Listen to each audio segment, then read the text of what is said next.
Nanny? Is that you? I didn't wake you, did I? No. I can't sleep. Neither could I. Could you tell me a bedtime story? It's been a few years since you've wanted to hear my stories. It's been a few years since I've had this much trouble sleeping. Do you remember the story of the Dragon King? No, Nanny. I didn't know the dragons had a king.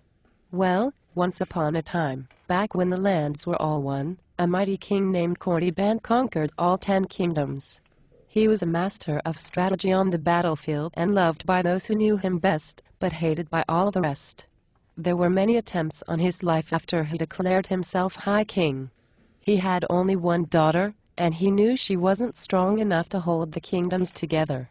If he passed without a strong heir, war would rip the kingdoms apart, killing thousands. Instead, he sought a way to become immortal. Immortal. Can magic do that? It took years of research and preparation, but the mages finally found a way. Ancient texts spoke of the immortals who brought them to this planet. There was enough magic left in the moon to make one man immortal. The mages cast spells for 3 years in preparation. They altered the course of the 4 inner planets so at the right moment they all formed a straight line. Then, at midnight, on the first day of spring, at the exact moment of the new moon, King Korriban stood on his throne at the center of the capital city of Torin at the precise center of the continent, back when all the lands were still joined. The mages surrounded him in 3 concentric circles, all weaving their magic to the same end. They totaled 1,000 mages in all. When midnight came and the planets, sun and moon had aligned, the special weave activated. If someone could have watched from way up in the sky, they would have seen a ray of magical light extend from the sun through the 4 inner planets, focused by the moon, and shooting through the planet Kabbalah and up the other side where Korriban stood to receive all that power. How many mages are there now? Not as many as there once were. The mages cheered their success as Korriban was lifted into the air by the magic as it transformed his body. Then the planet started to quake. The castle fell to pieces first, followed by the entire continent. That was the day the lands broke apart. All the mages were killed, as was everyone in the entire city of Torin. The ground itself fell into the sea which boiled as a massive jet of lava shot out, gobbling up castle, city and mages alike. All those people. No one saw King Korriban for several months. The lower kings assumed he was dead and had their hands full dealing with the destruction of the land being torn apart. When King Korriban finally did return, he tried to resume his role as High King. Unfortunately, his most loyal followers died in the earthquake and volcano. One king even tried to have him arrested. That was a horrible mistake. King Korriban fought the guards who tried to take him.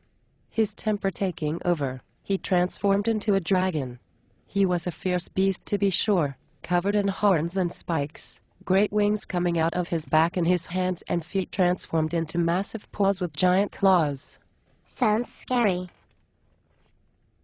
King Korriban never bothered to change back into a human after that. Some people started to obey him again, but others rebelled. He became more strict and controlling as time went on and people still resisted having him as High King. He used his new powers to teach the rebellious leaders a lesson, but this only led to more and more rebellion. The mages who were still alive joined the rebellion. A few of them tried attacking him directly, but their magic was completely ineffective. So instead, the council went after those who tried to exercise King Korriban's orders. He formed a group of dragons from his most trusted advisors, but even they weren't enough. It was a couple hundred years before they retreated to the volcanic island formed where the city of Torin used to be, at the center of all the lands. They named it Dragon Island. Do they ever let humans go there? To Dragon Island? There are some people who still believe Korriban is the true king. They worship the dragons like gods. I bet they have great feasts where they serve all kinds of sweets and meats and tell stories all night long. That's right. And they reward their followers with magical gifts and treasure. But if you ever make them angry, they eat you alive. You've heard this one before. But if I were a dragon and someone made me mad, They'd be snack food quicker than they could sneeze. If you enjoyed the scene, you can find the book, Princess Nenji, by David D. Carroll, as well as other stories at grendelman.com.